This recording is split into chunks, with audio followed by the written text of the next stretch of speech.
Hello ইউটিউববাসী, welcome to taken টক।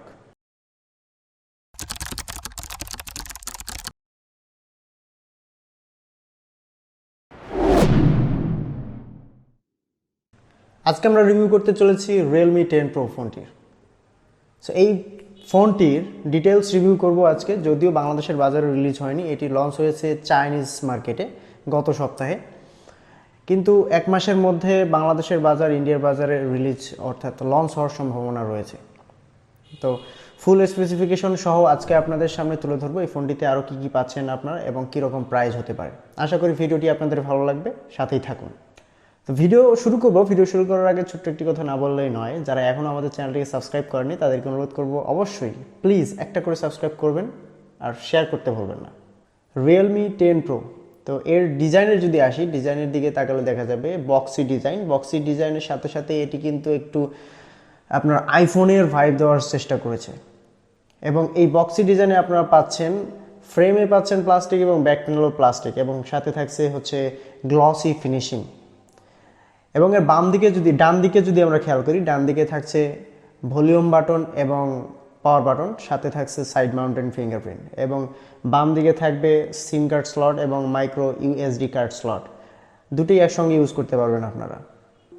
এবং নিচের দিকে যদি আসি, নিচের দিকে থাকছে আপনার 3.5mm jack, USB type C charging port এবং স্পিকার গ্রিল, এবং সাথে থাকছে নয়েজ ক্যান্সেলেশন মাইক। তো এবার আসা যাক ডিসপ্লের দিকে। ডিসপ্লেতে থাকছে 6.72 ইঞ্চির IPS LCD full HD plus display. এই ডিসপ্লেটিতে আপনারা পাচ্ছেন 120 হার্টজের রিফ্রেশ রেট, যার কারণে বাটার স্মুথ আপনারা এখানে ফিল করতে পারবেন। খুবই সুন্দর টাচ রেসপন্স পাবেন এখান থেকে। তো এই ফোনটি আপনারা আউট অফ দ্য বক্স 3টি কালারে পাবেন, ব্ল্যাক, ব্লু এবং স্টারলাইট কালার। এবং আউট অফ দ্য বক্স এখানে অ্যান্ড্রয়েড 13-এর স্বাদ পেয়ে যাচ্ছেন, এবং সাথে থাকছে Realme UI 4.0। এখন আমরা যদি এই ফোনটির পারফরমেন্সের দিকে আসি, পারফরমেন্সে এখানে থাকছে চিপসেট হিসেবে থাকছে স্ন্যাপড্রাগন 695 5G চিপসেট। এটি একটি অক্টাকোর চিপসেট এবং 6 ন্যানোমিটার ফেব্রিকেশনে তৈরি। এবং এখানে আপনারা জিপিইউ হিসেবে পাচ্ছেন Adreno 619। ওকে, এখন আমরা ডিজাইন নিয়ে কথা বললাম, ডিসপ্লে নিয়ে কথা বললাম, চিপসেট নিয়ে কথা বললাম। এখন আসা যাক এর যে ইন্টারনাল স্টোরেজ এবং র্যাম।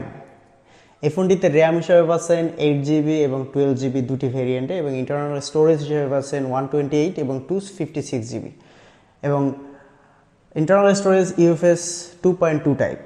এবার আসা যাক মেইন যে ফোকাস পয়েন্ট, ফোনটির ক্যামেরা। ফোনটির রেয়ার প্যানেলে বিশাল দুটি বড় বড় ক্যামেরা দেওয়া হয়েছে। এর মেইন শুটার হচ্ছে 108 মেগাপিক্সেলের শুটার দেওয়া হয়েছে, এবং আরেকটি যে ক্যামেরা রয়েছে আরেকটি বড় ক্যামেরা, সেটা হচ্ছে গিয়ে আপনার 2 মেগাপিক্সেলের ডেপথ সেন্সর, যেটা কোনো কাজেরই না আমার যেটা মনে হয়।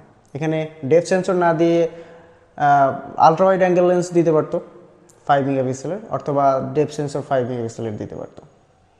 এখানে ফ্রন্টে পাচ্ছেন আপনারা 16 মেগাপিক্সেলের একটি ক্যামেরা, যেটা দিয়ে ভালো লাইটিং কন্ডিশনে আপনারা খুবই সুন্দর সেলফি উঠাতে পারবেন। এবং এই যে ক্যামেরা সেকশনে আপনারা ভিডিও করতে পারবেন মেইন ক্যামেরা এবং ফ্রন্ট ক্যামেরা দিয়ে 1080p 30fps-এ। এবং এই ক্যামেরা সেকশনে কিছু ফিচার রয়েছে, ফিচারগুলো হচ্ছে এলইডি ফ্ল্যাশ, এইচডিআর এবং প্যানোরামা মোড।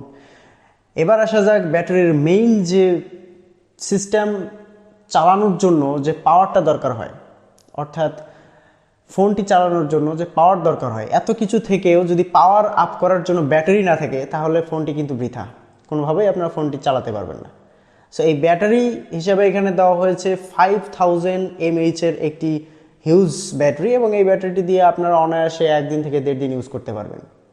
তবে এখন আসা যাক এর যে ওভারঅল কন্ডিশন, এই ফোনটির ওভারঅল কন্ডিশনের দিকে তাকালে এর যে পারফরমেন্স সেক্টর থেকে আমরা যদি বিবেচনা করি, পারফরমেন্স সেক্টরে যেহেতু স্ন্যাপড্রাগন 695 একটি 5G প্রসেসর দেওয়া হয়েছে, তো এই প্রসেসরটি একটি পরীক্ষিত প্রসেসর। এটি মিড বাজেটে আপনারা এই প্রসেসর মোটামুটি ভালোই একটি পরীক্ষিত, এবং পরীক্ষায় মোটামুটি পাসও করেছে।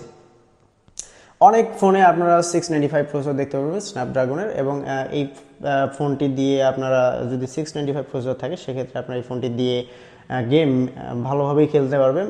মিডিয়াম সেটআপে অর্থাৎ মিডিয়াম সেটিংয়ে ভালোভাবেই গেমটি খেলতে পারবেন, সেক্ষেত্রে কোনো ল্যাগ বা হিট হবে না। কিন্তু যদি আপনারা হাই এন্ডে গেম খেলতে চান, সেক্ষেত্রে আপনাদের ফোন হিট হতে পারে এবং ল্যাগ করতে পারে। তো এখন আসা যাক এই ফোনটির প্রাইস। তো এই ফোনটির প্রাইস প্রেডিক্ট করা খুবই কঠিন, যেহেতু এটি চাইনিজ মার্কেটে রিলিজ হয়েছে, এখনও ইন্ডিয়ার বাজারে রিলিজ হয়নি। তো যাই হোক, বাংলাদেশের বাজারেও রিলিজ হয়নি। তো যাই হোক, ওভারঅল দিক বিবেচনা করে দেখা যায় যে বিভিন্ন সাইট ঘাটাঘাটি করে দেখা যায় এটা 220 ইউরোতে লঞ্চ হয়েছে।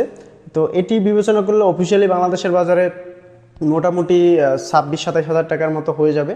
এবং আপনি যদি আনঅফিসিয়ালি পান, যখন ইন্ডিয়ার বাজারে রিলিজ হবে তখন এই ফোনটি আনঅফিসিয়ালি আপনারা যদি কিনতে পারেন, আনঅফিসিয়ালি তো অবশ্যই আসবে ইন্ডিয়ার বাজারে রিলিজ হলে, আনঅফিসিয়ালি আপনারা এই ফোনটি 22 থেকে 23 হাজারের মধ্যে পেয়ে যেতে পারেন। তো 22-23 হাজারে আনঅফিসিয়ালি কিনতে পারলেও কিন্তু খারাপ হবে না, মোটামুটি ভালোই হবে বর্তমান বাজার, বর্তমান অর্থনৈতিক মন্দা বিবেচনা করলে।